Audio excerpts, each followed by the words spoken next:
So we begin ahead. I'm just sharing the screen. So there are three questions are already. You are seeing the screen. I'm sharing, but it's you are seeing the screen. Hare Krishna. Yes, you are able to see. You are seeing, right? Very good. Yeah. So, this was the verse, the seed, a very important verse. So till now, the general characteristics of bhakti are told, the lakshanas of bhakti, right? It's the essence of it is sadhu sangha and who is sadhu, and how. What are the tatastha lakshanas of sadhu? They are the qualities like titikshava, karunika. And what are the swarup lakshana of sadhu? That they are practicing my ananya bhavena bhaktim kurvanti yedruda. And they always discuss Krishna Katha. So that whole thing is the description of bhakti. And how can you imagine how much glory is the devotee carrying? Because Kapil Dev is giving who is the devotee one while describing bhakti. And then 25th verse concludes by saying how one progresses if he takes this association properly. Prasanga. If he does Satam Prasangat, he will reach Prema Bhakti. Gradually, Anukramishati. But if he doesn't take the excellent association, then he will remain in the Bhajan Kriya only. But the stories will not become nectar, as we read this from Vishwanath.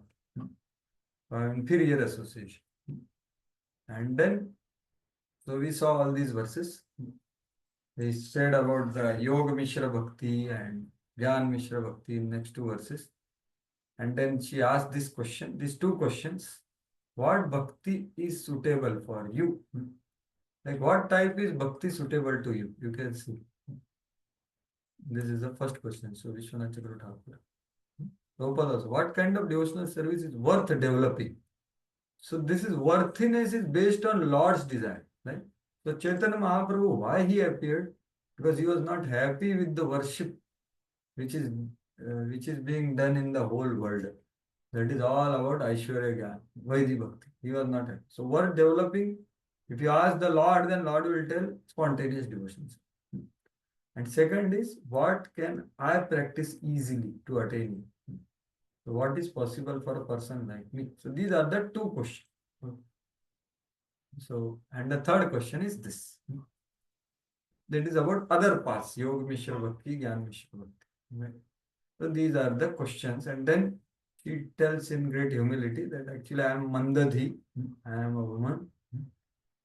So by only your mercy, if you are merciful, I may be able to understand these things. Because it's Durbodham, it is very difficult to understand. But still I am asking. So that's how. Therefore, tell this to me so that I am unintelligent woman can easily understand what is difficult to understand by your mercy. So this is the essence of dependence on Krishna, of a true devotee. So Prabhupada says here that knowledge of absolute truth is not easily understood. So it requires mercy of Guru. Chakshudam Diloje, or that verse is Yasya Deve Parabhakti Yatha Deve Tatha Guru Tasyaite Kathita Artha Prakashante Mahatmana. So that is the power of all our endeavors, all our studies, all our tapasya, all our sadhana, all our chanting, hearing. The whole purpose is to attract mercy of Krishna and Guru and Vaishnava. That's the grace. So having said that, I think we came till here. So we continue from here. Right? So text 31. So so I think I read the translation, but let us go again with it. Viditvartham kapilo maturitham jatasneho yatra tanvabhijatah tattvamnayam yat pravadanti sankhyam pravach vaibhaktivitana yogam. Yeah, please read the translation.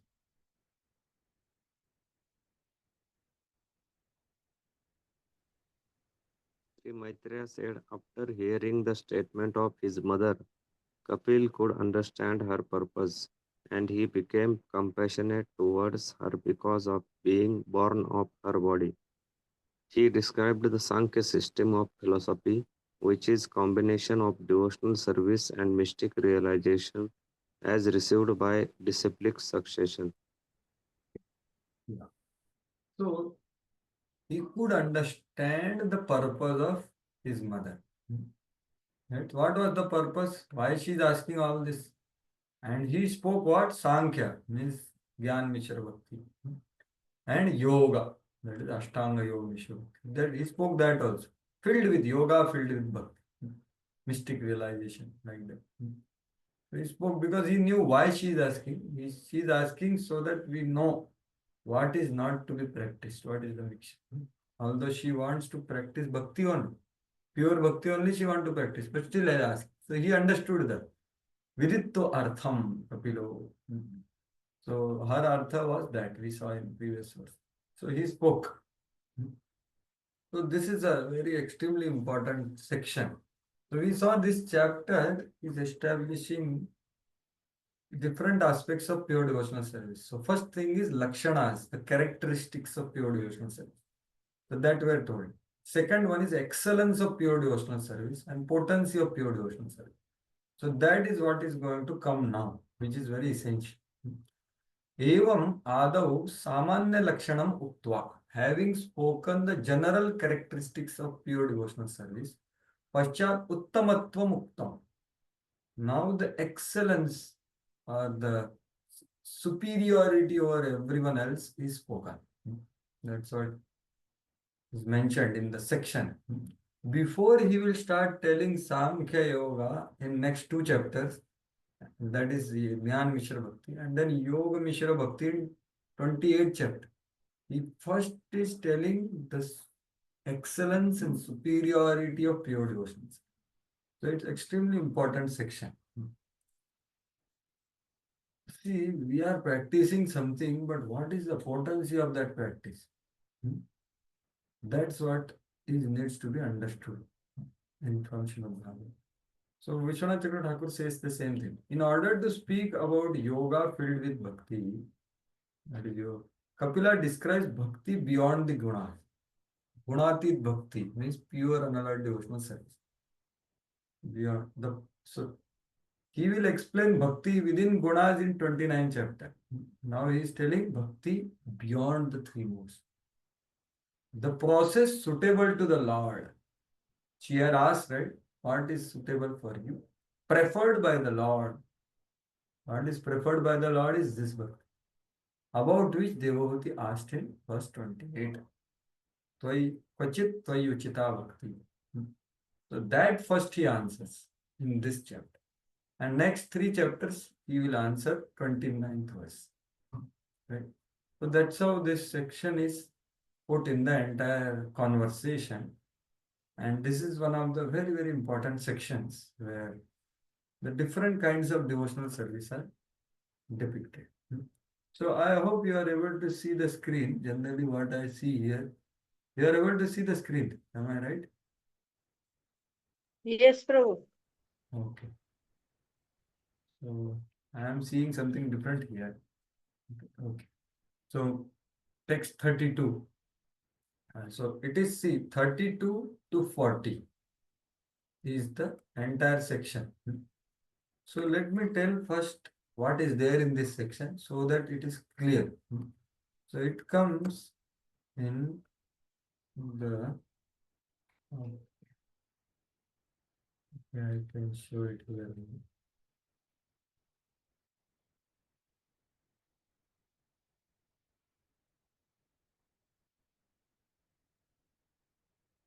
Yeah. So you are seeing this now, a different document. So this is Srila Vishwanath Chakravarti Thakur commentary. So see, as we hear many times that there is Vaidhi sadhan bhakti, there is Raganuga sadhan bhakti, etc. And there is Bhava bhakti and there is Prema bhakti. So Prema bhakti, there are two types. One is Aishwarya Jnana Yukta Prema, which will lead to Vaikuntha, and there is Kevala Prema, which will lead to Goloka. So this is all subject matter of Bhakti Rasamrit Sindhu, and which you have read and heard before, right? So all these things are elaborated here. Which type of bhakti, how to attain and all that. So you see here, the last line is Viveko Bhakti Rasamrit Sindhu Jneyaha. So Vishwanath Chakravarti Thakur is saying, all these things you will know in detail in Bhakti Rasamrit Sindhu.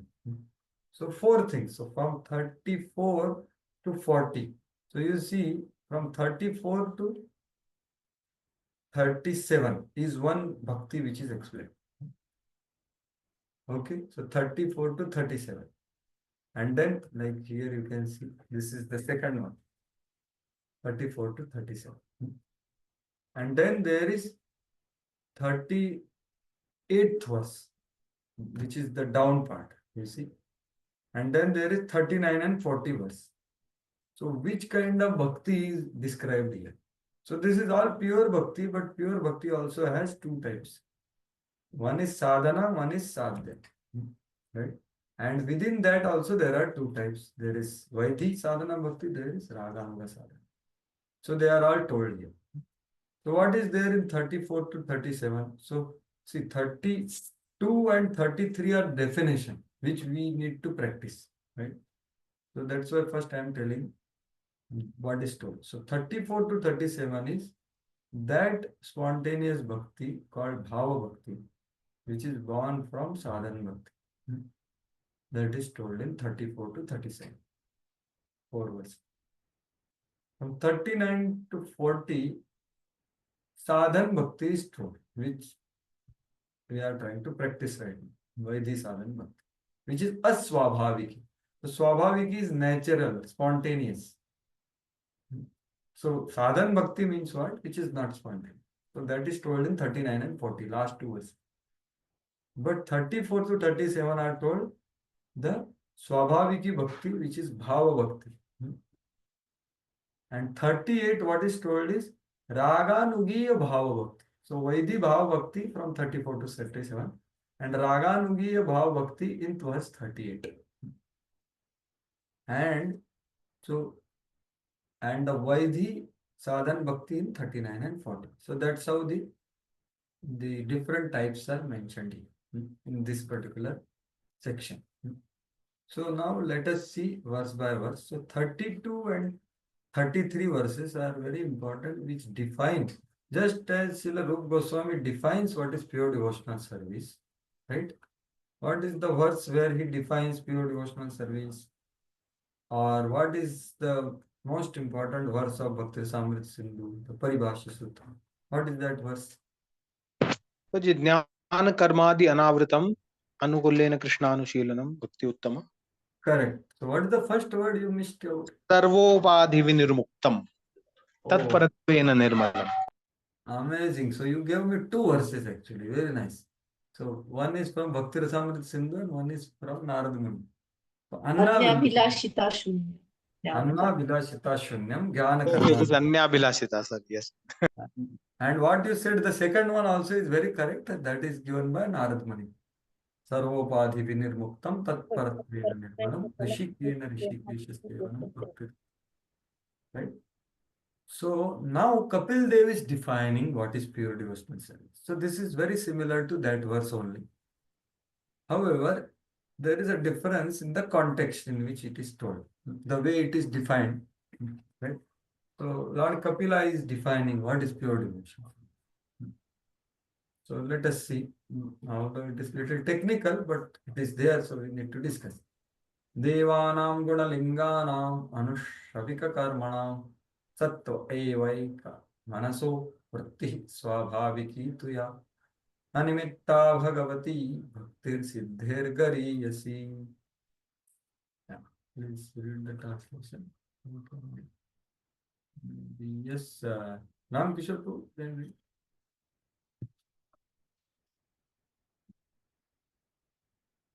Someone else, maybe.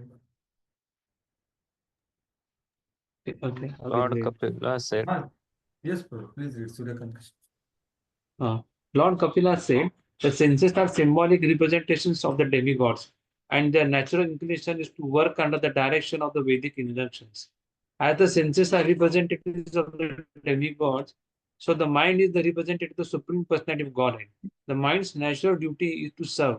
When that service spirit is engaged in devotional service to the Personality of Godhead without any motive, that is far better ever than salvation. Yeah. So this is the entire definition of pure devotional service, along with its glory. That it is, what is the glory?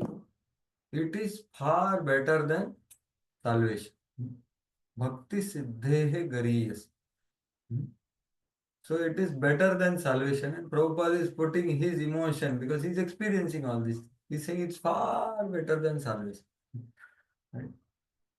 So moksha lagutakrut. So moksha lagutakrut, this is happening at the stage of bhava.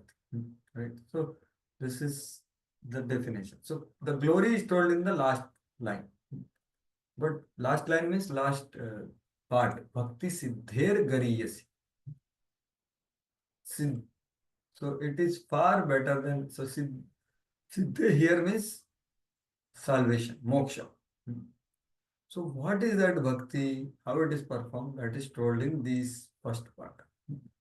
So you just keep in mind the words Anna Vilashita Shunyam. So you will find all these things here also.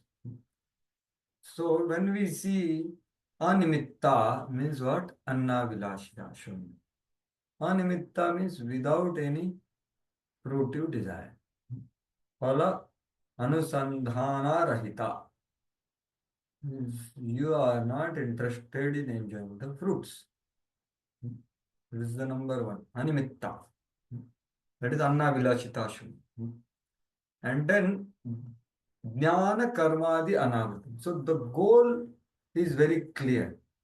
That is what I don't want to enjoy the fruits of action. I want to please Krishna. Okay, what about the process? In the process, in the vidhi also, there is no mixture. Jnana Karma Anavritam. What is equivalent here? Sattva eva eka manaso vritti. So, sattva here, sattvaikama eva eka manasa means the mind should be fixed on pure bhakti without mixture of jnana and karma. In the process, in the practices, so avideya, there should be no mixture. There should not be any mixture in prayojana, animitta, and there should not be any mixture in avideya, the process. So what should take shelter of only Vishnu, who is Shuddha Sattva. That is Sattva Eka. Manaso, the mind should be fixed on only Vishnu, no other Shiva, Brahma, or what to speak of demigods. That is one meaning. Other meaning is no mixture of karma and jnana. So that is jnana karmadi anavritam. Then anukulyena krishnanushilanam. So anushilan means according to Guru Sadhu Shastra. So anushilanam here is, so let us see first the first part. What is that? Anukulyan. So anukulyan means favorably disposed cultivation. So what is that? That is the first line. Devanam gunalinganam. So these are what is this gunalinganam? So you can see here the meaning. So these are the sense devatas or the senses, both. Gunalingana means they only reveal us the sense objects. Right? So Gunalinga is sense object, which detects the senses which detect the sense objects, or the presiding deities of senses which detect the sense object. So it is involving Anushila. It is favorable. And how it is Anushilanam according to scripture. So Anushravika Karmana. The Karmana means Anushila. So there is some activity. It is not just, as Prabhupada says, it's not just sentimental ecstasy. It's a practical activity. Substance of bhakti is practical activity. So, which there are working, there are Karmanam, but how? They are Anushravika, according to scripture or according to the instructions given by spiritual master, according to the mantra given by Guru. So all these meanings are there in this verse given by the Acharya. So that's how these all words are fitting. And in that, the very important aspect is what we have not discussed in this verse. All other words are discussed. So that is vritti swabhaviki tuya. So this is all happening in the Lord, Bhagavati. So vritti means natural inclination. The spontaneity is there. Swabhaviki means there is no so much yatna to do it. Right? Swabhavataha means what? Natural. So that which has developed till the level of spontaneity, that is what is preferable for me. That is what is I consider best, which was asked by Devabhuti. So I consider this bhakti as best, right? Pure unalloyed devotional service, which has reached till the level of bhava and prema, which is natural, spontaneous. That bhakti is far better than liberation. So that is what is the meaning of this verse. So let us quickly see the meaning.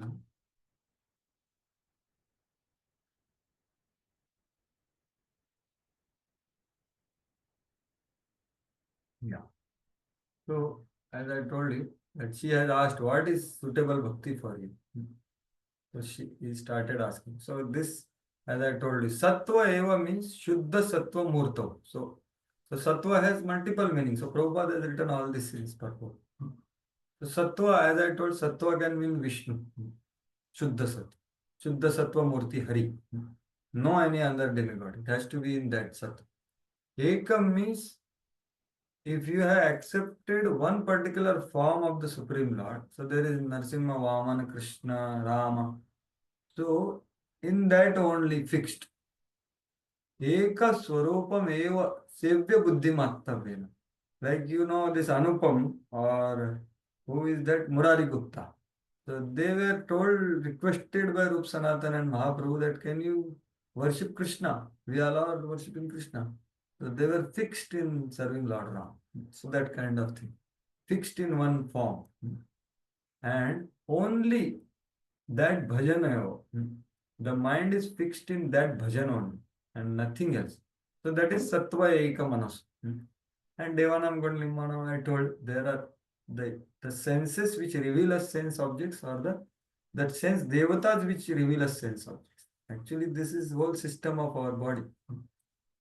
So they relish my forms and my fragrance and all that. So that's what is elaborated. Sad Vishayatva, Dvitiyam Kridantam Indriyana. Right?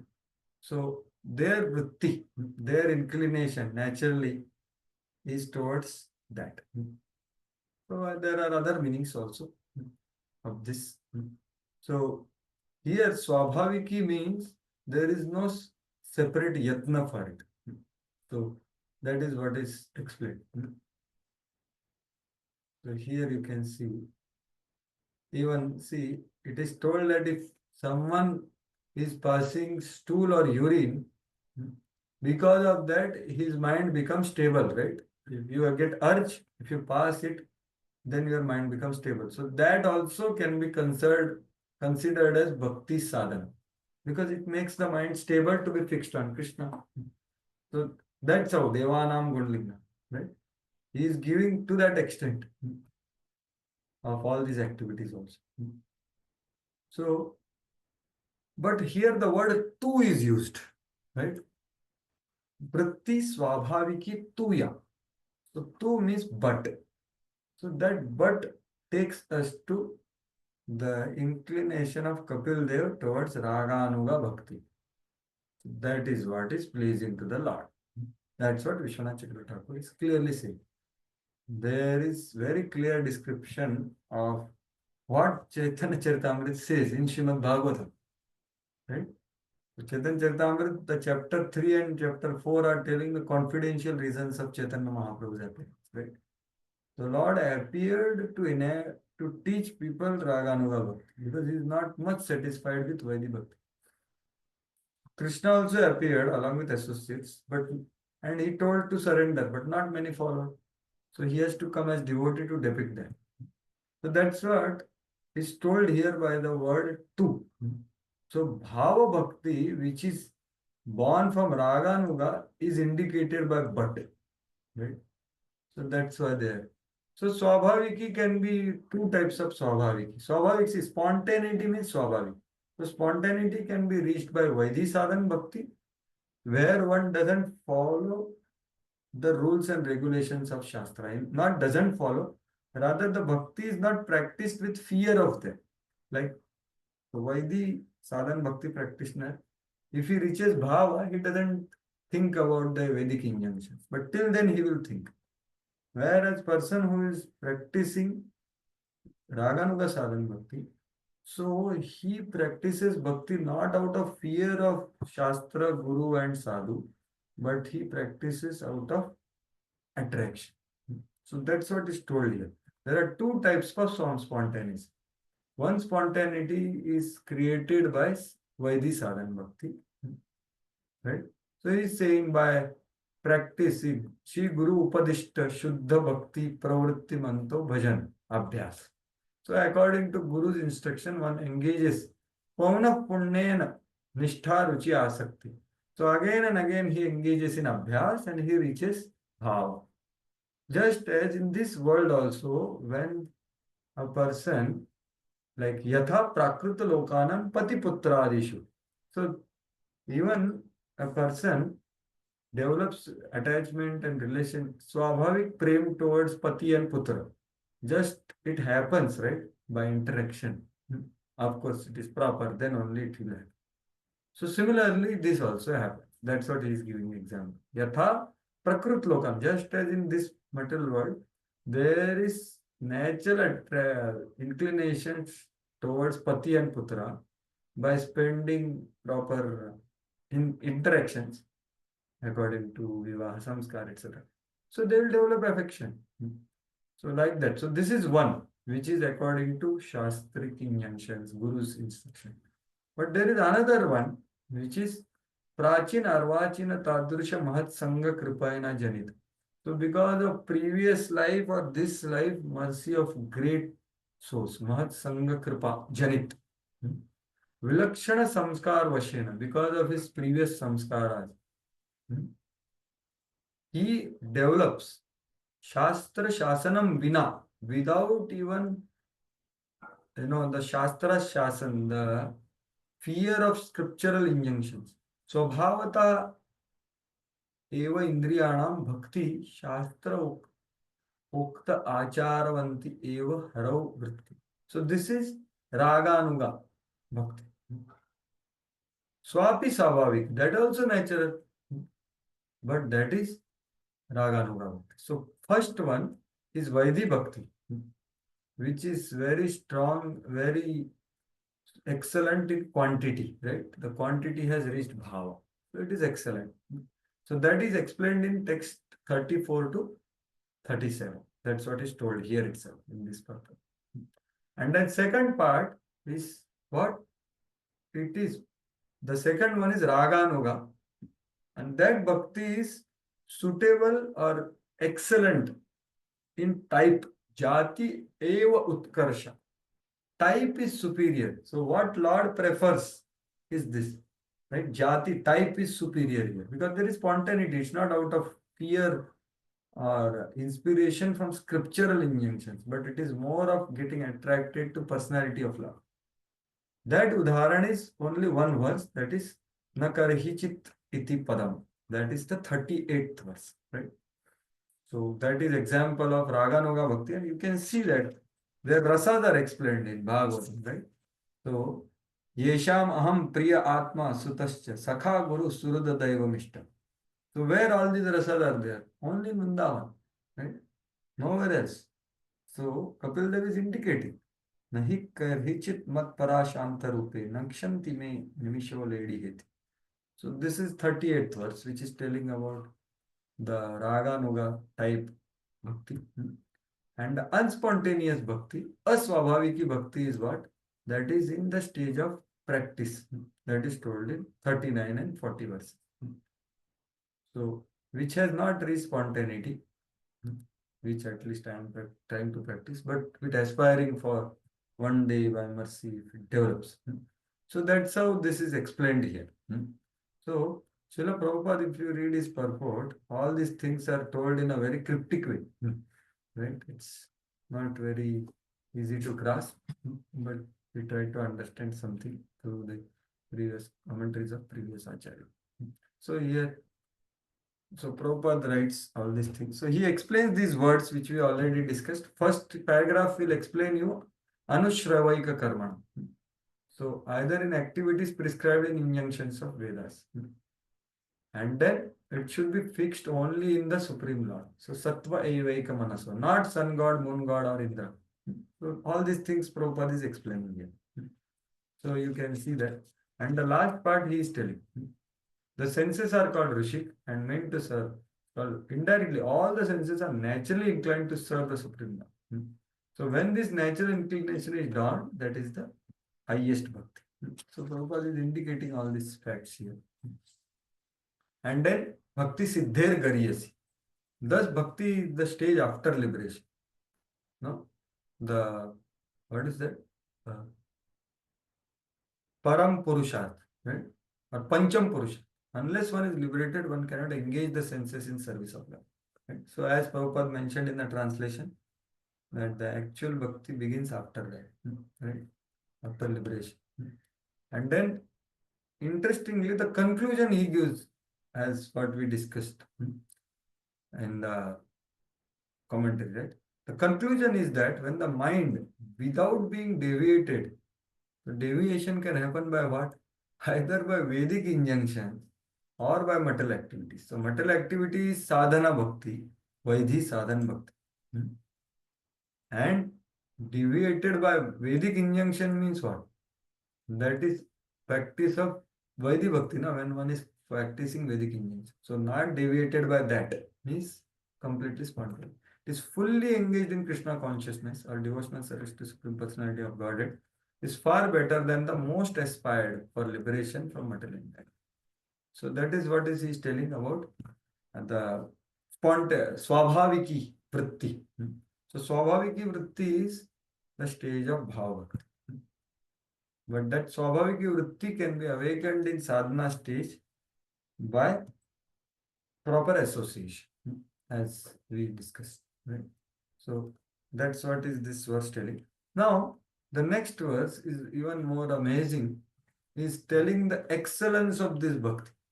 As it is told, right? It is superior, far superior than liberation. Why it is? So in one line, Kapil Dev is telling. Jarayati ashuva akosham nigiranom analo yatha. Yeah, please read the translation. So you can read. Maybe Parmeshwari Mata can read. Thanks.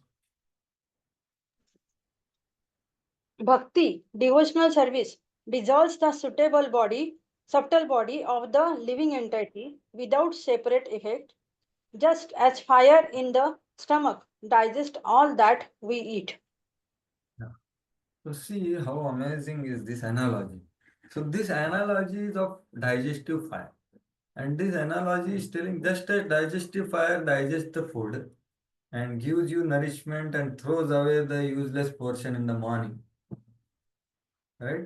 So similarly, bhakti dissolves our subtle body. So that's why it is far superior than liberation. Why? Because this is the side effect of bhakti. Ananusanhitam phalam means what? It's a side effect of bhakti. Side effect means what? The main effect is the experience with the Supreme Lord. And secondary effect is subtle body is burnt and spiritual body is completely developed. That's the whole point is told in this very precise verse by Srila Kapil Muni. Here. So Jarayati means burn or dissolves. Just as the digestive fire burns the food, and one side it gives nourishment by sucking out the nutrients, and other side what is useless is thrown away. Similarly, bhakti does all these things. So this is a very deep analogy, and you will see this analogy given so many places in Bhagavad. Can someone give an example where such analogy is given? Similar analogy about eating or digesting. Anyone remembers any analogy? In Srimad Bhagavatam or somewhere. Yes. Prabhuji, I don't remember the exact words, but it says that if you drink milk, you may have some problem, but curd, if you take, then the health becomes okay. So I think that is there in That Bhagavad. is there in first canto. So Yeah. that is Narada Muni is speaking to Vedas. That is Ah, little different. What I was looking for is that many of you will know the verse when I will say that. Is that just as one eats every morsel of food, so he gets three things, right? What are those? His hunger is gone. He is getting nourishment. Bhakti, Pareshanubhav, Virakti. अन्नच्च त्रिश एक काल प्रपद्यमानस्य यथाश्नतस्य तुष्टि पुष्टि शुद्ध पायोनुघास. So I am just giving analogies. See, these analogies are not just analogies. So that's why I just said. Now see the depth of this analogy here in this particular verse. So how the bhakti is so glorious. So after explaining these two types of bhakti of spontaneous level, and bhakti is completely nishkam. He doesn't even desire for liberation, what to speak of any other. Nishkam, animitta bhagavat. Its side effect is told. What is that side effect? Moksha. Moksha means freedom from subtle. That happens automatically. How automatically? Just as after eating, how much endeavor we do for digestion. Of course, sometimes if there is feast, then we may do if we overeat, but generally we don't do anything. It happens on its own, isn't it? It happens on its own. So, and as I told, the second effect is automatically right things are kept, wrong things are burnt. And as soon as you start eating, it begins burning. So these three things are glorified in this verse. About bhakti, I just told about eating. So let us see these three aspects. So Prabhupada also explains, but you can see. So the first thing is, so bhakti alone is the result sought in the two types of bhakti. Since no material desire, so liberation is unsought result. Right? So how? Because it dissolves subtle body. So there are three qualities of digestive fire. Right? So it dissolves only useless portion of eaten food and makes into stool. Right? But it doesn't destroy the strength of muscle and senses of mind, right? The dhatus, good portions of food, and it gives the strength to, right? So this is the way digestive fire works. Similarly, bhakti destroys only bad portions of our gross body, material aspects of sound, the sense objects, and the senses and devatas. So all these things.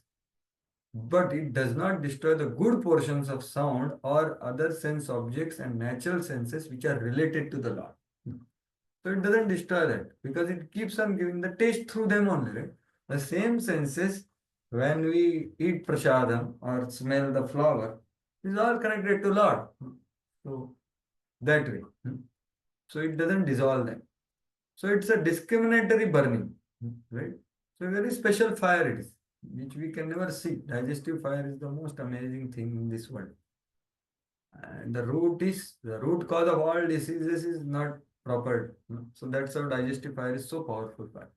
Now, second part of digestive fire is without person's endeavor, the fire digests. There is no specific thing which one has to do. Only one thing to do he can do is eat in a proper quantity, then properly fire will work. There is no other much endeavor. Similarly, bhakti liberates the devotee who daily performs hearing and chanting and experiences a sweet taste without striving for liberation at all. So if he practices bhakti with proper anga, so proper process with proper intentions and proper understanding, then automatically this thing will work. Automatic discussion. And third quality is it starts right as soon as you put first, uh, mouthful. From the moment food is eaten, it begins digesting. So from the moment the devotional service in practice, so now sadhaka also can experience all this, right? Sadhaka stage means fire is fully not put, right? So as it is written here, just as fire of digestion from moment the food is eaten begins digesting, but completes the process after 9 or 12 hours, right? It begins digesting but doesn't complete. Similarly, from beginning of the devotional practice, bhakti begins to destroy the material life in form of shoka and moha. But completely when it is destroyed, when the one reaches the stage of bhava and prema. So we have seen in Bhakti Rasamrita Sindhu, there are stages of pure devotional service. So first it gives you two fruits, that is Kleshagni and Shubhada in the sadhana state. So that's what lamentation illusion keeps on reducing. And then Moksha Lagutakrut Sudurlabha, that is Bhava Bhakti, and further.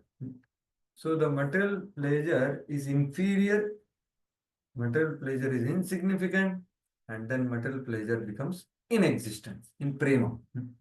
So that's how gradually it happens. However, it begins as soon as you take one morsel.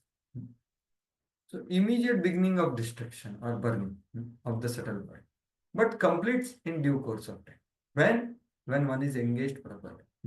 So that's how the bhakti fire aids our progress. So automatic destruction, immediate beginning of destruction, and discriminatory destruction of our subtle body, which is all cause of transmigration, suffering for us and others. So that's how this wonderful description is there by Shri Vishwanath Chakravarti Thakur. And then I showed you all this already, that this is what is explained in the rest of the chapter. So all these different types of bhakti are told. So I already showed you at the beginning, this only I showed. So action of the senses for the Lord. So it should be jnana karmadi anavritam, anna vilashita shunyam, and anukullena krishnanushilam. So when one is doing this, practicing this, so when the bhakti is small in quantity, it is called sadhan bhakti. There is no spontaneity. This is text number 39 and 40. When it becomes full in quantity as sadhya bhakti, the result of sadhana, it becomes spontaneous bhava bhakti. So this is gone from Vaidhi sadhan bhakti. When bhakti is small in quantity but more spontaneity, is called raganuga sadhan bhakti. Okay. And when the type and quantity are full, so it becomes bhava bhakti of raganuga type, which is the highest. So there are four things here. There is Vaidhi sadhan bhakti, and then by practice of this, one reaches bhava bhakti. This is first two. So quantity increases. But when there is quantity is small, but there is some spontaneity because of previous life or sadhu's mercy, then he develops spontaneity. So that is called Raganuga sadhan bhakti. And when it becomes perfect, that is Bhava Bhakti of Raganuga. These distinctions are found in Bhakti Rasamrita Sindhu. So that's how Srila Vishwanath Chakravarti Thakur is analyzing. So Prabhupada writes all these things very simply. So he begins by telling automatically, sir. Bhakti is far higher position than Mukti. Because person's endeavor to get liberation from material engagement is automatically served. He doesn't have to endeavor for it separately. It's automatic. Example is given. So we discussed that at length. And Mukti is like a maid servant. So Prabhupada quotes Bilwa Mangal Thakur's beautiful verse.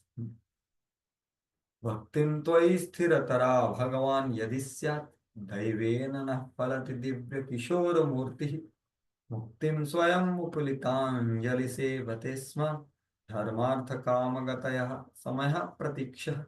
He is quoting translation. If I have unflinching devotion unto the lotus feet of Supreme Lord, then mukti or liberation serves me as a maid servant. Mukti is made always ready to do whatever I ask. So full translation is also there. What to speak of dharma, artha, kama? They are standing behind that, like that. So you will see the description in the coming verses that how bhakti can avoid all these things. That's why Shuddha Bhakti Chintamani. Right? So Harinam Chintamani. What does that mean? It fulfill all desire. But devotee doesn't have that desire. So liberation takes place without any separate endeavor. And it begins at once. As soon as tongue is controlled, naturally all other senses are controlled. So that's how Prabhupada is telling that how all these aspects are there. It is confirmed by Kapil Dev that bhakti or devotional service is gariyasi, most glorious than liberation. So that's how these 33 and 34, 32 and 33 verses are telling, defining pure and devotional service in practice and perfection, morally perfection. Right? So now having said that, now the 34 to 37, as I said, now Bhav Bhakti, which is attained through Vaidhi Sadhan Bhakti, is explained in these 4 verses. So what are the experiences? What are the activities? What are the aspirations of those who have reached this stage? Is explained by Kapil Dev. So Tatra Prathamam Swabhavikya Bhav Bhakti Udaharanam Chatubhir Vadan. 4 verses will speak about the example for the spontaneity which is awakening from practice of Vaidhi Sadhana. So that's what is taught. So that let us see. And Srila Siddharth Swami says very simply that Bhaktir Garishtatvam eva upapadayat. So Garishtha means the Shreshtatva, the excellence. What is excellence? The person doesn't desire liberation. The whole world is working for liberation, but Bhakta doesn't desire. Na dhanam, na janam, na sundari. Kavitam Jagadish Kamai, Mama Janmani Janmanishwari, right? That is what is no liberation. Janmani Janmanishwari, Bhavatat Bhakti Ranta. So he just says that and leaves it there. But Vishwanath Chandra Thakur will elaborate it.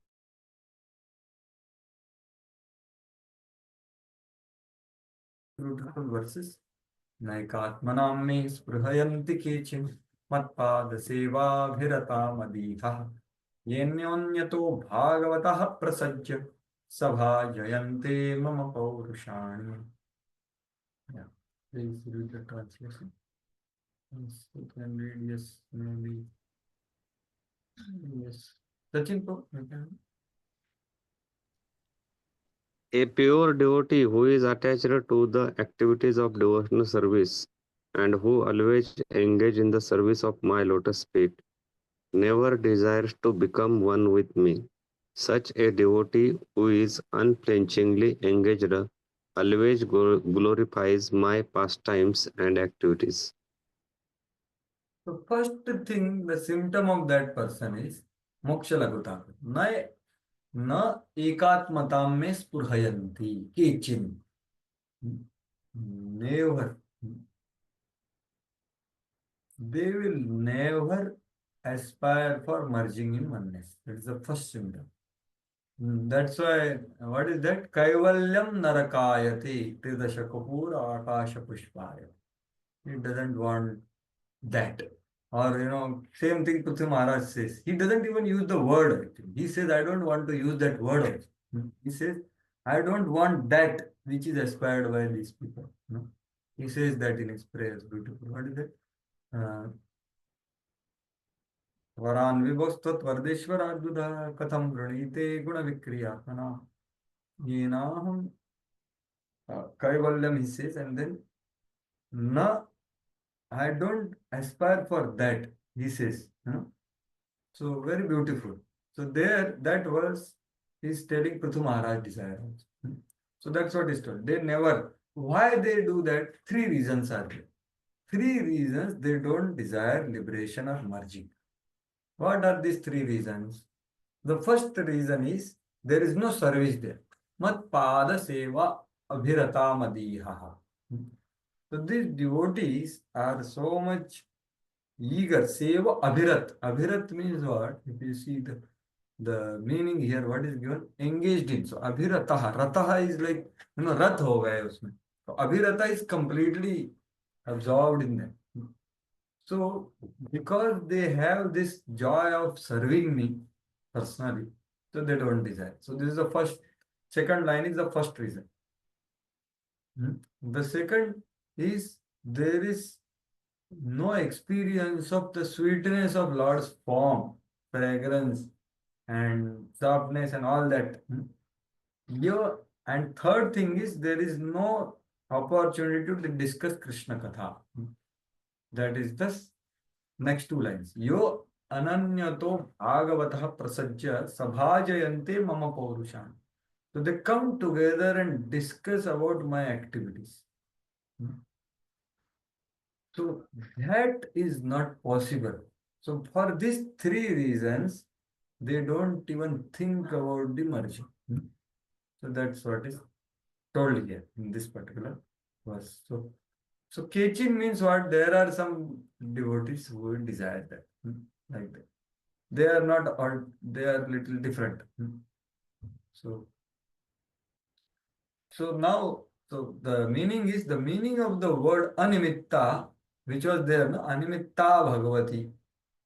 Now it is made clear with reasons. And why devotees don't desire anything else. So these are the three reasons. There is no, so as I told you, service. So there is no experience of sweetness of my beauty. So not just so, and there is no relish of the nectar of pastimes. Right? So three reasons are given why devotees do not want liberation. So they don't enjoy the happiness of Brahma. Because there is no service to the Lord's lotus feet, because there is no realizations of Lord's beauty, fragrance, and there is no relishing of sweet pastime. So that's what is this verse is talking. So Prabhupada tells about Talokya Sarashti Samipya. 5 kinds of liberation doesn't want. Ekatmana is one of them, Sayujya. Right? The devotee never accepts that, Sayujya. As a pure devotee, as will be explained by Kapil Muni, does not aspire for any of the 5. So first verse is telling he doesn't want that 5th one. Sayujya he doesn't want. Further is going to tell in 29th chapter. Prabhupada is indicating here. He doesn't even want the Salokya Sarashti Samipya also. So that is one verse spoken by Kapil Dev in 29th chapter. Prabhupada is putting it here. As it will be explained by Kapil Muni, is Vina Mat Sevanam, because the juice is there. Right? So this already I said, Kaivalyam Narakayate. And then there is so-called devotees. So they practice devotional service as a means to merge. So Prabhupada is punching them. Nirvishesha Shunyavadi Paschatya Deshatara. This is Mayavad philosophy. The greatest pleasure is to serve the Lord. Devotees are always thinking how to serve Him. So Prabhupada says in Nectar of Instruction, how to engage mind in Krishna's service. Very simple but very deep. He says they always try to improve their service to Krishna. Something of that. I am trying to paraphrase, but it's very small. So always thinking about service and how to do it better. So whatever service it can be, but the thinking is how to do it better, because there is experience of it. Pure, and then the Sabhajayante Mama Paurushan. So that's what. Devotees are very much attached to glorifying the activities of the Lord, whereas Mayavadis cannot even think. So Lord Chaitanya, Mayavadi Bhashya Sunle, Hoye Sarvanash, and all that Prabhupada says. And then further he says Pancham Purushartha. And then he emphasizes Srimad Bhagavatam. So the Srimad Bhagavatam therefore begins by stating all kinds of pretentious religiosities completely irrelevant. Dharma projita kaitavatra paramo. This Bhagavatam is kicking out all the mixed form of religion, including Mishra Bhakti. So Bhagavatam is especially meant for pure devotees who are always engaged in Krishna consciousness, in activities of Lord, and always glorify the transcendental activity. See, now the words Prabhupada is using. Pure devotees worship the transcendental activities of the Lord in Vrindavan, Dwarka, and Mathura. as they are narrated in Srimad Bhagavatam and other Purana. So Prabhupada is becoming more specific about Krishna because that's what all these bhaktis are for possible for Krishna only, isn't it? The Raga, Nuga and Ragatmika bhakti is possible for only Krishna and Vrindavan. Pure devotees worship the activities. What do you mean by worshipping the activities of Krishna? Yes, any thoughts? I was just thinking, worship the transcendental activities of the Lord in Vrindavan, Mathura, and Dwarka. So, how to understand this statement of Srila Prabhupada? Any thoughts? I am also trying to understand what does this mean. Worshipping the activities, worshipping the deity, worshipping the person is okay. But how do we worship the activities of the Lord? By contemplating on the pastimes. By contemplating is one way of worship. Okay. What more?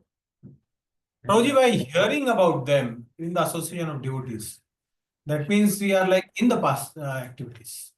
Yes, so hearing and then contemplating, perfect, very correct. Any more, anything more?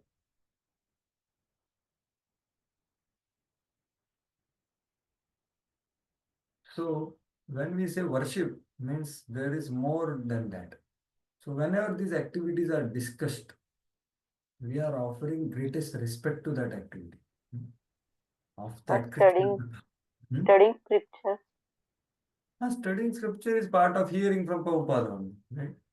Yeah, kathayantasya maam nityam tushyanti charamantasya. Yes. So what I mean by worship, see, worship is very higher level of respect actually. Like Sakshad Haritvena Samasta Shastra. You worship your Guru as good as Krishna. That is very high level of appreciation of someone that you start worshipping it. So what does this worship mean? What I was thinking is exactly what you said, that only hearing, contemplating, surely. But when these things are happening, someone is speaking about it, we give our heart to that. By hearing it, I would say hearing means doing shravan, with great faith, with great desire to accept the facts which are told about Krishna, and submissively inquiring if we are not able to grasp it fully, with humility. So we participate in Bhagavad Shravan properly. That is worship. Because where the activities of Lord are told, in Srimad Bhagavatam. So we approach it with utmost respect. Right? So that's what I just thought, which you said. So worship the transcendental activities of Lord. Because Sabhajayante Mama Paurushan. So the most important activity for a devotee is Parasparanu Kathanam Pavanam Bhagavadesha. Or Matchitta Madgata Paramaha Bodhayantah Parasparam. Kathayantascha Mam Nityam Tushyanti Charamanti. Krishna is telling in Chatushloki. Krishna is telling in 11th canto. Kapila is telling here. This is what is most important aspect. ISKCON, the purpose of ISKCON is this. To hear and chant the glories of Krishna, Harinam and Harikatha. So we participate heartily in these things. That is meaning. Actually, worshipping is very, very high level of practice. But we aspire for it. That's what Prabhupada is saying, as they are narrated in Bhagavatam and other Purana. So that is the difference between a Mayavadi and pure devotee. When we worship the activity, we become more and more surrendered to Krishna. Yes, that surely. That is the natural outcome of worshipping the activities. Because what are activities? Activities of devotees who are surrendered to Krishna. So what we will do after that? So surely it's a effect, right effect of worshipping the activities, that we surrender to Krishna by surrendering to spiritual master's order. So that's the meaning of that. So very correct. So that is the difference between Mayavadi and pure devotee. So Mayavadi also hears past time, like there is one incident which Param Pujya Bhakti Vigyan Maharaj shares, a very striking incident. So one Shankaracharya went to Russia, current Shankaracharya. I don't know the name, but this he was telling many years back. So he came to Russia, and because he's, Shankaracharya is very big personality. So he came to Russia, to the temple. So Maharaj and other devotees welcomed him. But since he is from Shankara background, so the Bhagavatam class was not recommended for him, but to offer him proper respect, so Maharaj arranged one short talk for him, for some devotees. So he spoke very beautifully about Vrindavan's pastimes. Krishna's playing flute, Baraha Pidam Natavaravu Karnayo Karnikaram. All that he explained in a very nice way. And all devotees were so happy. And later on, Maharaj was sitting with him and talking to him. And you know what he said? That your Prabhupada has tricked the people by telling that actually there is only one Supreme Lord. So they are studying all this, they are describing, and people are getting mesmerized by it. But what is their understanding? What is their motivation? So can you imagine this? So nowadays there are so many people speaking so many things on internet. We don't know who is what he is thinking, what is his ideology. But we have to be very careful. Who is who? Right? नर का नारायण हो सकता है ना. Some So, people are- Prabhuji, what was his main thinking process? That there are multiple gods? That's what he was having no clarity about. He was just glorifying Prabhupada, saying that Prabhupada was successful because he just made everything into one God. So Shankaracharya has that Panchopasana, and he worshipped that in sadhana stage, and once you become perfect, you merge into it. So, so So bhakti he was they not do. acting. They do bhakti, but when as a means. Ah. So, and they are very wonderfully describing Krishna's pastimes also. So that's why Prabhupada is using here the word, the so-called devotees. Now here what Prabhupada is saying here, somewhere he said, many so-called devotees. So they use this as means. So these three things are very important actually. That right process, so right practice or activity, right vichardhara or ideology or process, and the right understanding, and then right emotion, which will appear by these two. Right? Prabhuji, please repeat three things. Right activity, right understanding, or vichardhara, you can say ideology of Gaudiya Vaishnavism. How Krishna's bhakti is supreme. Vrindavan Krishna's bhakti is supreme. That understanding, right? And right practices of Navvidha bhakti. And right understanding involves right intention also. And then the third is right emotion. So, right emotion is what we aspire for, but we can begin. We can pray for it like that. So these three things are necessary. So that's how in this whole purport, the difference between Mayavadi's vision, what is his perception of pastimes of Krishna, their goal, so their activities, how they spend time, everything is given. What is subject matter of discussion of devotees? So all these things is told very clearly.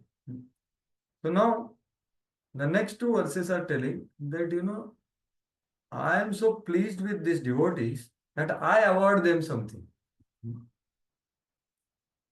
I award them liberation. They don't desire sayujya. Yataha sayujya paryanteshu phaleshu spurha rahita. They don't have any, but they will attain it when I will give them.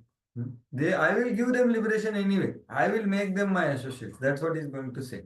In 35 to 36, 35, 36 verses, Lord is telling they don't even desire to come to me in like, Salokya, Sarashti, they don't desire, but I make them associates. I give them liberation. That's what he is going to tell in next two verses. And Sridhar Swami says, okay, first we'll read the verse. Pashyanti me ruchiranyam vasantah prasannavaktraruणलोचनानि रूपाणि दिव्यानि वरप्रदानि साकं वचं स्पृहणीयां वदन्ति. Yes, Ram Kishore, can you read translation?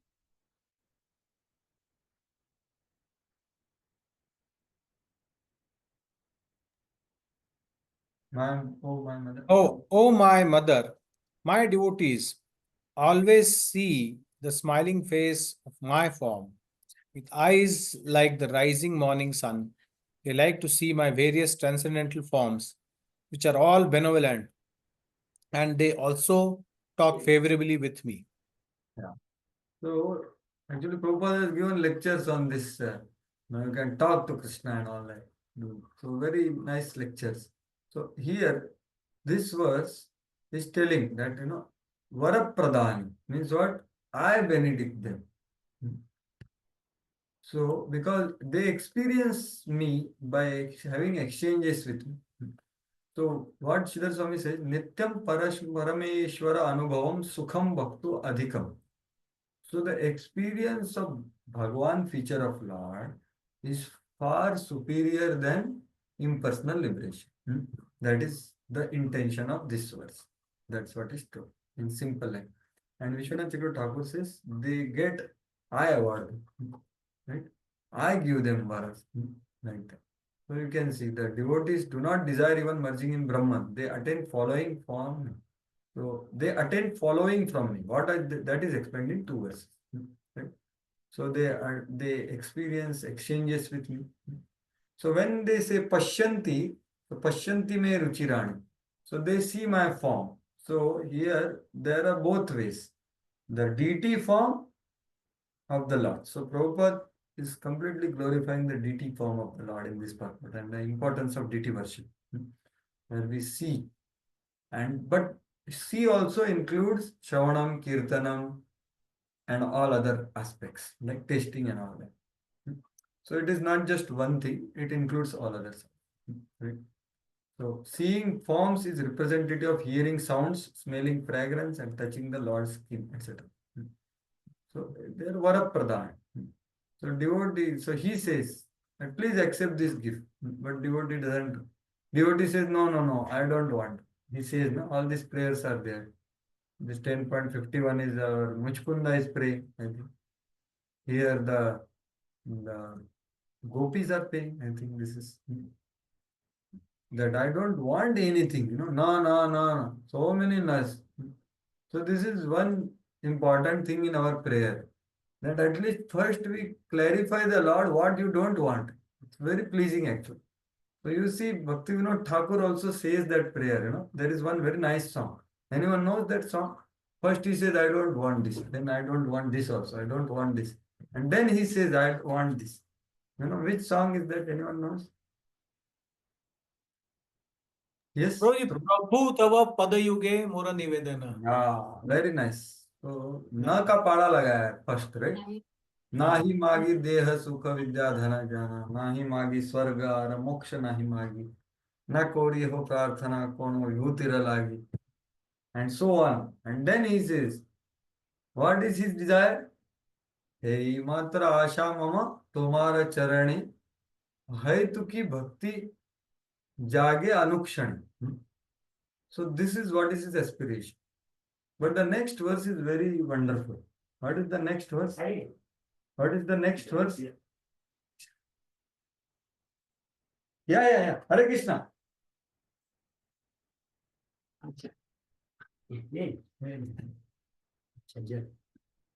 So, what is the next verse says in that? Anyone knows? That is very relevant when I try to pray. So what is the next line? Vishayije priti ebe ayache amar. Sei maka priti hoka charanatam. Just as I have attraction for sense objects, let me get attraction to you. So this kind of prayer is there. It is very important to express it. And I don't want this. I don't want. At least we can say it, even if you saying also can make us think actually that this is inappropriate. So all the Bhagavatam prayers are like that. So that, but Lord awards. So Prabhupada in this purport is telling about Vigraha Aradhana and importance and reciprocation of Lord a lot. So we can read that and engage in our deity worship. It's very, very important. And we have to try to engage in not a very official way, but in a very devotional way. Everyday activity, offering, cooking, cleaning, all these things. So Prabhupada says about, and punches to Mayavadis also, that they don't believe. And it's the duty of spiritual master. Like, we have this verse. What is the third verse of Mangal Arati?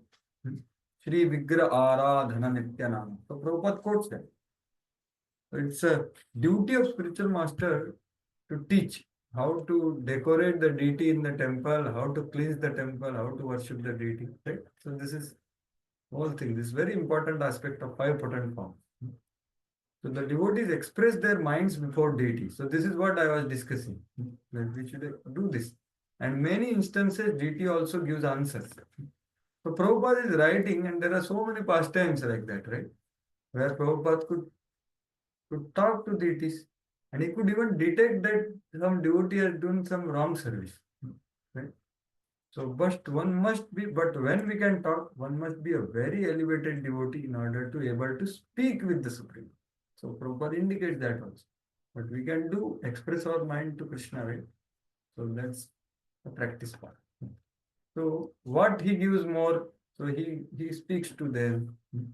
Now further he gives Taddarshaniya Vrudara Vilasa Hasa Shitavama Suktai Vritatmano Vrita Pranam Shabhakti Anichato me Gadi Anmim Prayunti. Yes, Mataji can read with Yes. close the door. Please read. Yes. Upon seeing the charming forms of the Lord, smiling and attractive, and hearing his very pleasing words, the pure devotee almost loses all other consciousness. His senses are freed from all other engagements, and he becomes absorbed in devotional service. Thus, in spite of his unwillingness, he attains liberation without separate endeavor. So now he's telling he will attain liberation because I give them. So Atmanandastu avashyam bhava. So that liberation ananda he gets, but he doesn't want it. He gets all other things. So these are all exchanges with the Supreme Lord.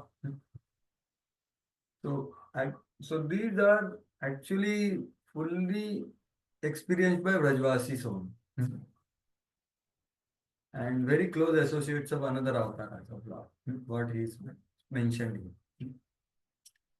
So here Prabhupada writes very interestingly about how even any level of devotees, even third class devotee is imperceptibly liberated. This is an amazing statement of Prabhupada because he's practicing the right process. However, he is not a very like third class. Prabhupada is using what? Third class means Kanishta Dikaya. So he is also imperceptibly liberated. So that's what Prabhupada says elaborately in this purport. And Vishwanath Chakravarti Thakur gives one very nice analogy here, which I am just trying to tell. That without asking, liberation is given. So one may ask that why it is given. They don't want, why you are giving them. So very nice analogy he gives. That there is one actually a seller of touchstones and diamonds, but sometimes he sells gold also. Why he does? Because gold is inferior than all these two things. But there are some foolish people, they think that gold is highest. They don't know about this touchstone or diamond, which is far better than gold also. So just to make them understand that, okay, you can get gold also with him. That's why Bhakti gives gold. That's the analogy. Foolish who desire only gold, that is comparison with the people who are just desiring relief in form of Sayujya Mukti. So Sayujya, liberation from this. These are would cause disturbance by saying that donor doesn't have gold. What is Bhakti cannot give liberation. So foolish people will say that. That's why Bhakti, in order to destroy the foolishness of purported jnanis who desire only liberation, offers liberation to devotees, but does not really desire to give them. So that's the purpose, you see. So that's the glory of Bhakti practice. And another way is that the devotees out of humility do not desire that which is most subtle. So this is the deeper meaning of that. let me stay, the mood of Chaitanya Mahaprabhu. Mama Janmani Janmanishwari Bhavatad Bhakti Rahati. So that is another meaning of the verse. So Prabhupada, as I told you, he says about even a third class devotee are liberated soul. So that's why we have to be very clear in our seeing the devotees. Whosoever it is, if he has taken up to bhakti, it's great. It's a great fortune to have his association also, if we can associate him with properly. So because they are liberated souls. Why? Because they are walking on right path. Today they are here, tomorrow they will be liberated. That's the whole point. So simply by fixing oneself in Krishna consciousness, engages senses in service of Lord, one is imperceptibly liberated. There can be three classes of devotees, right? So that's how, but Prabhupada is saying. But the non-devotee forgets the Lord, right? So that's why he says here. Even third class devotee who is not advanced in knowledge of absolute truth, but simply offers obeisances with great devotion, becomes imperceptibly liberated. Right? So many powerful results of bhakti are awarded by Lord simply by surrendering. What is the to meaning God. of imperceptibly liberated? Yeah. Imperceptible means what? That you will not able to perceive today. That is one meaning. Second meaning is he is not desiring that also. He is not endeavoring that. He imperceptibly get. Because what is the whole thing is, this is a side effect of bhakti. Gold is tuchha in front of touchstone and diamond. Gold also you can get in diamond. Imperceptibly. That way. So this is one understanding. Other is what Prabhupada is giving is that even a Kanishta Adhikari for that matter is imperceptibly. So the other person will see what liberated, he is having so many problems. No, he is on right path. Rather, you are seeing that in that way, we will stay on here only. He will progress. Because glory is he is practicing bhakti. That's why he deserves respect. Whosoever he is, That means like he's in the shower and he's getting cleansed, and then he'll soon experience the real nectar by bhakti. That's the point. So we have a very respectful vision towards any stage of devotee, or including Kanishta Adhikari. And Kanishta Adhikari is quite advanced platform actually. In one sense, is a aspirer of pure devotional service. That is actually Adhikar to practice pure devotion. He has aspiration. So the anarthas are disturbing him, but he is aspiring for pure devotional service. But when he starts practicing pure devotional service, is the stage of nishtha. So still anarthas are there, but some anarthas are minimized.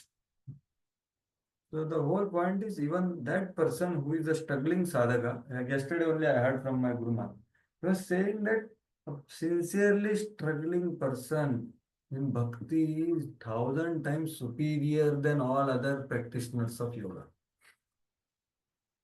Because he has accepted true ego. The root thing is addressed. That I am not this body, I am spirit soul. That is one thing they understand, all other yogis. But I am servant of Krishna. I have not realized that I am not this body, I am spirit soul. But I know, I accept from my Guru that I am servant of Krishna and I am struggling to serve Krishna. He is 1,000 times better than any other person. Like that my Guru Maharaj was saying. So that's the thing which Prabhupada is insisting here, that he is imperceptibly liberated. So imagine if, so that's how the vision is improving towards the Vaishnava of a devotee. Can you imagine? There is one verse which says that, and as soon as Brahmaji sees anyone chanting holy name of Lord, what Brahmaji does? Yes, what you have heard? What does he do? Yes, Ramkishore. Brahmaji, He he's standing, he's he's he's basically very happy, and With he some- prepares some garland or some special and special drink also he prepares. to That's give to that Perfect, person perfect. who He desires to, yeah. He prepares a drink called Madhuparka. Which we Madhuparka. also hear to Vrindavan Chandran. Madhuparka. And So that soon is, that person is going to come to Goloka while passing through yeah. door, he will. So can you imagine the conviction and understanding of Brahma? He is really, see, Madhupark is offered to the Lord, worship, So worship, welcome, drink. So Brahmaji is doing. Why? Because Brahmaji knows this just time is separating. But easier said than done when we are staying in association of devotees. That's why Shastra is required actually. To see them properly, to respect Krishna, respect Bhakti, whosoever is doing, with whatever struggle is doing. So that is that. And so Prabhupada writes further that how attractive is Lord, because this is all tad darshaniya, right? Vilasa, hasa. So Shukdev Goswami's samadhi in impersonal liberation was broken by the beauty and mercy of Krishna, isn't it? So that is his attractiveness. He is attractive to everyone, including the perfected people like Kumara. So when Kumaras came on the door, I think you heard that in previous section, 3.15. They were agitated by smelling, So that is the Lord, attractiveness. And the glory is he is giving that attractiveness to even any Tom, Dick, Harry who just comes to temple by deity form, by opportunity to serve the deity, see the deity, etc. So that's how Prabhupada glorifies. And then again Prabhupada emphasizes katha because vilas is very important. Right? Vilas hasa, vilas is activity. So it is prescribed duty in temple worship that not only one should visit temple to see the deity, nicely decorated, but at the same time one should hear recitation of Bhagavatam and Bhagavad Gita or some similar literature which is regularly recited in temple. So this is an important aspect which Prabhupada emphasizes. Prabhupada's way of making temple is the main business is Shravana and Kirtan, where the discussion of Harikatha happens. So that's the main, the core aspect of Krishna consciousness. So, and then Prabhupada ends with potency of 5 potent forms. The Alpa Sangha of them without offense, one can experience bhava, like that Kaviraj Goswami says. So Prabhupada quotes that. So these all things are told. This is confirmed in Bhagavad Gita and here in Srimad Bhagavatam. That third class devotees can also imperceptibly achieve liberation is accepted in all Vedic literature. So 3 times he has said the same thing. Can you imagine? So something told in one purport 3 times is a big thing. So having said that, now what to speak of liberation? Dharma, Artha, Kama, Moksha, right? Moksha you will get. Even Dharma, Artha, Kama results also you will get. That's what Vibhuti Adikam cha Tatra Adikam Itya. So it is said that Bhakti gives results of Karma, Jnana and Yoga performed with the absence of those practices. Since those practices cannot give results without some Bhakti. So that is power of Bhakti. Bhakti gives everything. That's the prayer of Bilwa Mangal Thakur. The same thing. Atho vibhutim mama maya vinasta. Okay, read the translation. Anyone? Thus, because he is completely absorbed in thought of me, the devotee does not desire even the highest benediction obtainable in the upper planetary systems, including Satyaloka. He does not desire the 8 material perfections obtained from mystic yoga, nor does he desire to be elevated to the kingdom of God. Yet, even without desiring them, the devotee enjoys, even in this life, all the offered benedictions. So again and again, he's saying they don't even desire Bhagavatim. Shriyam Bhagavatim was Pruhayanti. So highest is what? to elevate it to kingdom of God, but they don't desire. But without desiring them, they enjoy all these things because I give them. That is what is reciprocation. They want to serve me only, so they get all the opulences or whatever. So Prabhupada writes that Vibhuti, he explains that. So the opulences offered by Maya are of many variety. So there is so much in this world, but they are not desiring. As Bhaktivinoda Thakur has all these prayers in his, Chaturmukha, what is that? Bahirmukha Brahma Janma Nahi Mora As. Kita Janma Ho Yatha Tuvara. So he doesn't want Brahma Loka. These are all descriptions of external energy. A devotee does not aspire for all these material pleasures, although they are available to him simply by wishing. By grace of the Lord, a devotee can achieve wonderful success simply by willing. But a real devotee does not like that. See, this is amazing thing that it is not that okay, I don't desire, but I get it. But then I start liking it. No, he likes to serve the Lord. So Prabhupada, very amazing, is saying here. So Lord Chaitanya, Mahaprabhu has taught that one should not desire na dhanam, na janam, na sundari. Right? So he doesn't want even liberation.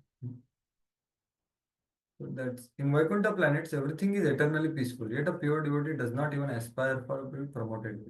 But still he gets that advantage. He enjoys all the facilities of the material and spiritual world, even during the present lifestyle. See, so means that he has not gone there till now. So this is promised by Kapil Dev. Now, but since the devotee attains the planet, there will be destruction of enjoyer and enjoyed as in Swarga. No, so that some impersonalist may ask. So no, the relationships will remain. So all these relationships are told in this verse.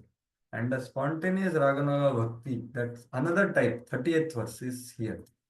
न करे चित मत पराशांति रूपे नक्षंति no मे निमिषो lady हेति येषामहं प्रिय आत्मा सुतश्च सखा गुरु सुहृदो दैवमिष्टम.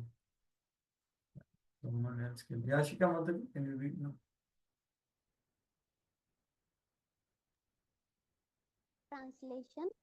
The Lord continued, my dear mother, devotees who receive such transcendental opulences are never bereft of them.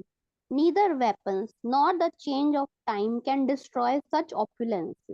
Because the devotees accept me as their friend, their relative, their son, preceptor, benefactor, and supreme deity, and they cannot be deprived of their possessions at any time. Yeah.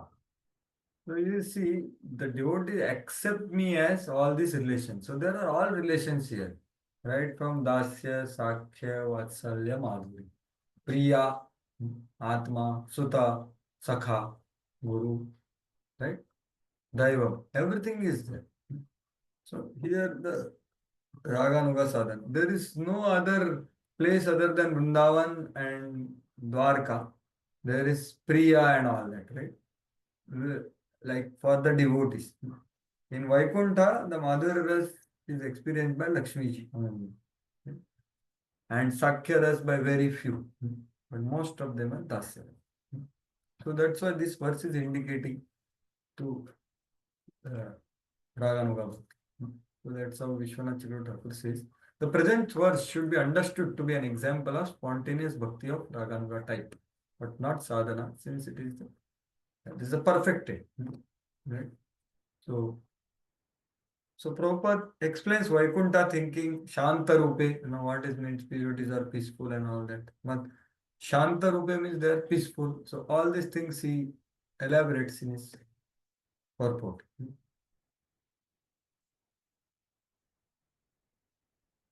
So once he is fixed in that, it cannot be taken away. Time element doesn't act on him, etc. And different relations. Prabhupada also writes about it. So one can read this verse. So here important about Shraddha. The reason for freedom from destruction is also described. So devotees accept Supreme Lord as most dear person. So that's why the time doesn't act. So even Bhagavatam says that, right? Ayur Harati Vai Pumsam Uddan Astanchayanas. Anyone who is hearing Bhagavatam, no, his lifespan is not reducing, just as it's reducing for others.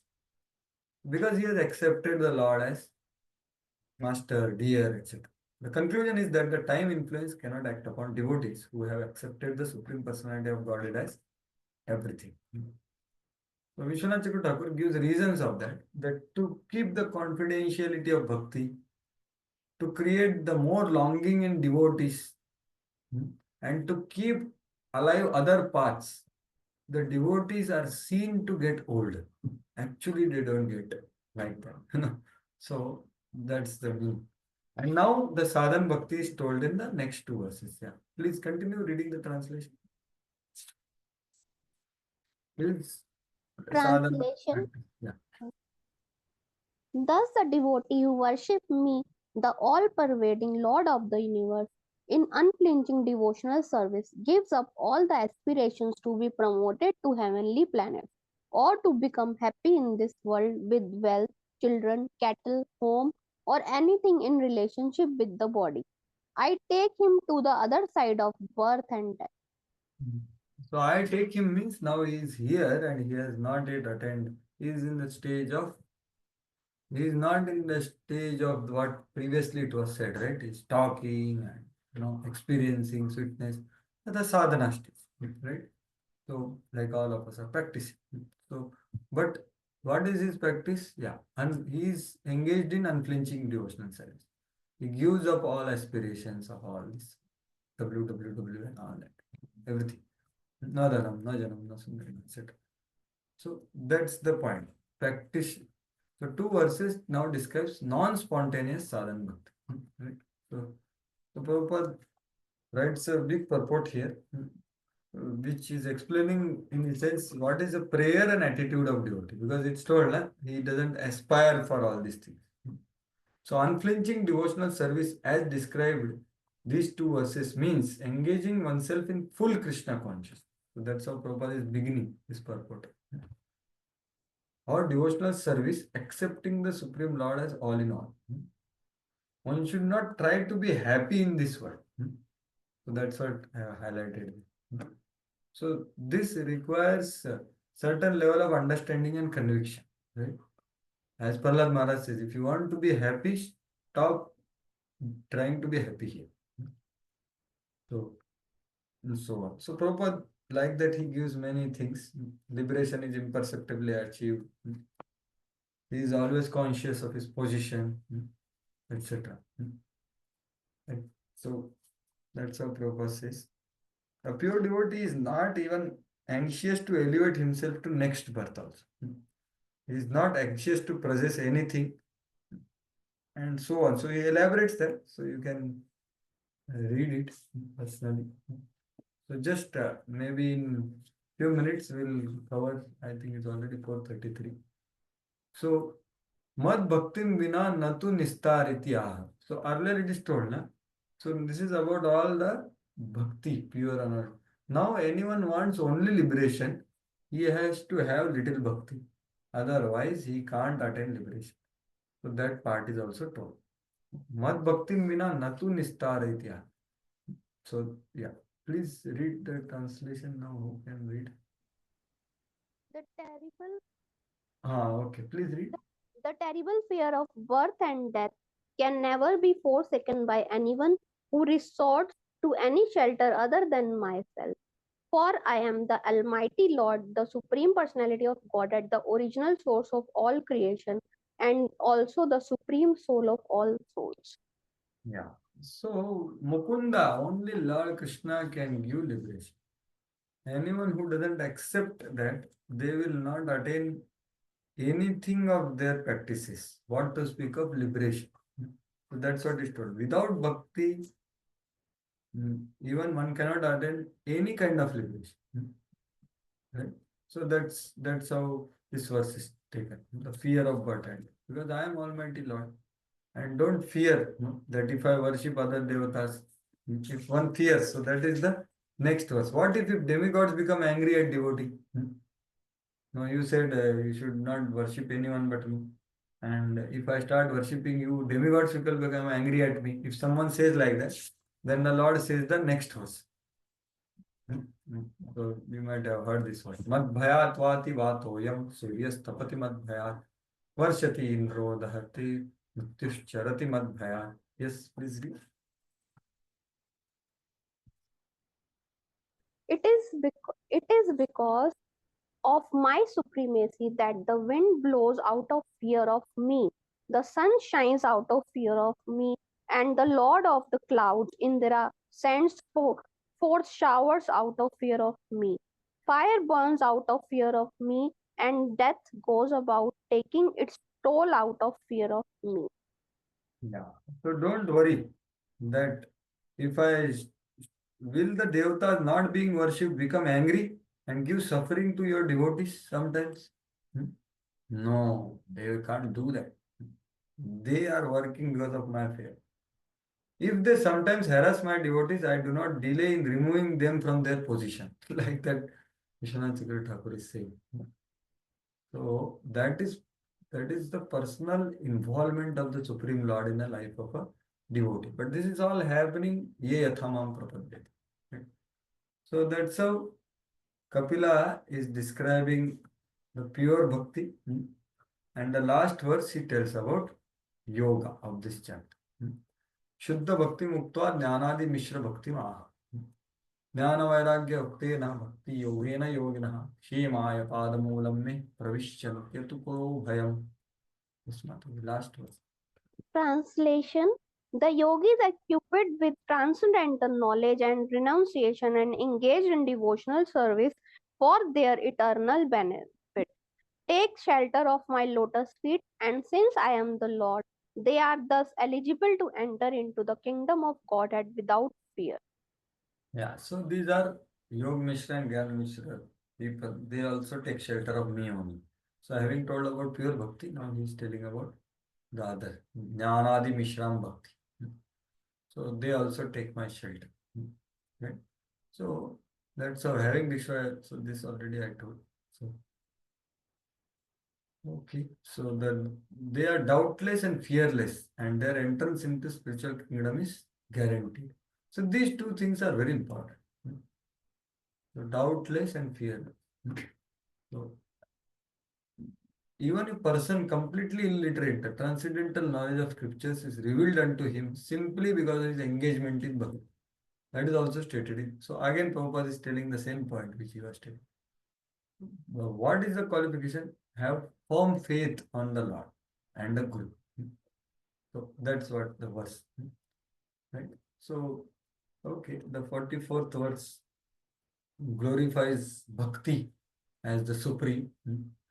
Tadapi mama shuddha bhakti sarvatah shrestha ah. Again, he emphasizes the fact that my pure devotion is the highest. एतावान् एव लोकेस्मिन् पुंसः निःश्रेयसोदयः तीव्रेण भक्तियोगेन मनोमय्यर्पितं स्थिरम्. Translation: therefore, persons whose minds are fixed on the Lord engage in the intensive practice of devotional service.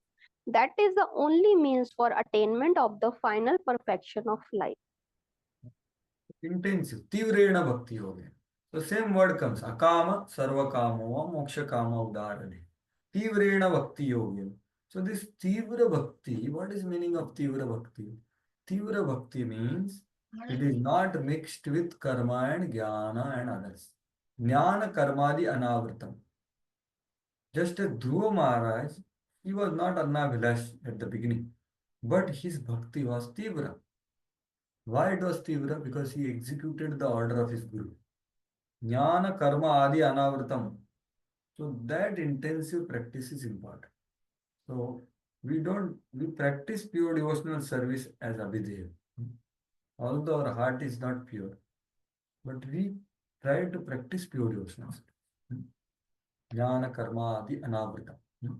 So that is the meaning. So thus pure bhakti offered to me is best of all, because she asked now what is suitable for you and what can be practiced by me. So both. So for me the highest is prema bhakti, but anyone can practice them. because this is etavan eva lokesmin for everyone. Nishreya sadaya will happen by Shuddha Bhakti Yoga. That's how. There is nothing higher than this. Everything else is inferior. So whatever I told before, Yoga Mishra Bhakti, Gyan Mishra Bhakti, they are not Tivra. Bhakti is firm, Tivra, without cheating, devoid of karma, jnana, and it is pure. Right? So that is, so thus, and so Prabhupada also says that the mind should be engaged in lotus feet of Lord very steadily and naturally. Because mind is the master of senses. When mind is engaged, senses are engaged. So, thus end the Bhaktivedanta purport of 3rd canto, 25th chapter of the Srimad Bhagavatam, entitled The Glories of Devotional Service. Hare Krishna. So, thank you all very much, and forgive me for 10 minutes extra, but I thought we have to complete this chapter because of time. So the important things we tried to discuss. So thank you all very much for your patient hearing and participation. Nantara Srimad Bhagavatam ki jai, Srila Prabhupada ki jai. Hare Krishna. Thank you. Thank you very much. Thank you, Guruji. Thank you very much. Hare Krishna. Thank Thank you. Thank you, Prabhuji. Hare Krishna. Dhanyavad. In case anyone has any question, clarification, they may express if they wish to.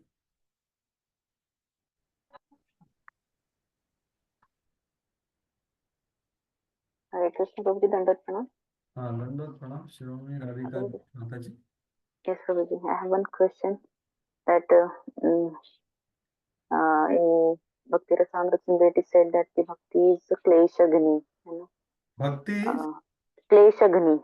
Yes, Kleshagni, Shubhada. These are two characteristics of pure devotional service. Yeah. But after doing devotional service, still we face some difficulties or struggle, or we are facing some clash in association with other devotees, or some. So how can we see that?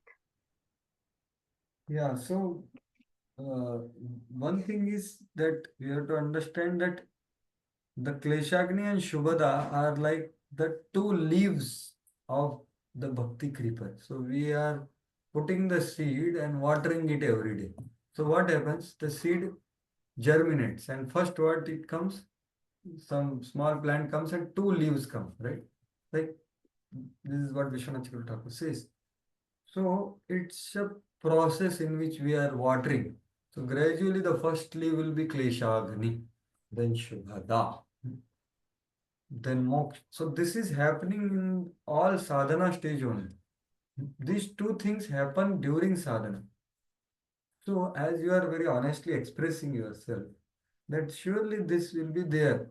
But if you reflect in your life, before coming to bhakti, what kind of kleshas were there? And now, so we have to see that it is reduced. But if it is not reducing, then we have to see what we are practicing. Because process is clear. It has to happen. So we have to see that. The klesha here refers to all these three kleshas. And it is not that nature of material world is going to change. It is dukkhalaya ashashvatam only. But as some great devotee said that pain is inevitable, but suffering is optional. So it is not that a pure devotee or whatever who is progressing, who has gone through Kleshagni, doesn't have any bodily problem, or no one creates problem for him, or a family member, room partner, other devotees, other boss, other people in society. So it's not like that, but he's not much affected by that. So that is the point actually. Kleshagni doesn't mean that our body will not hold. No, but he will not get affected by that oldness because of bhakti's practice and experience it gives. So, as you are saying that it's a process in which we are trying to practice. So, as I told, three things we should be careful in practice, that we have right activity we are doing from Navavida Bhakti. Right activity means which is told by Hari, Guru and Vaishnavas. That is right activity. And right understanding is what Prabhupada and Guru Maharaj is telling in their lectures. That is right understanding of what we are trying to. So right now we are having that discussion on what Prabhupada is telling us, right? So having that right understanding of what we are practicing, how glorious is this path, what it can award. So that is right understanding. And third is what I told. Anyone remember? Yes, Mataji? Yes. Right emotion. Yes, right emotion of Annabilash, Shunyam, Jnana. No, not wanting any other thing. So this is easier said than done, but at least we aspire for it. The more we do first two things properly, the third one will gradually come. So we have to be careful. We have to water the Bhakti Lata properly, and these leaves are going to come. That's the whole thing. We have to be careful to practice the process properly. Right? And it can be any service, whatever is given to us. So just time is separating. So as you said honestly, so we have to see, like you said, that from some devotees also we experience some klesha. So when it is, we have to see it in a right perspective. That why what Krishna wants to teach me here.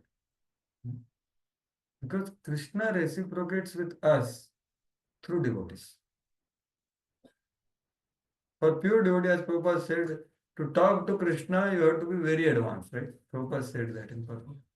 So, but for all of us, Krishna reciprocates through devotees. So, if some clash is coming, so maybe whatever, whether his mistake is there or not, he is just,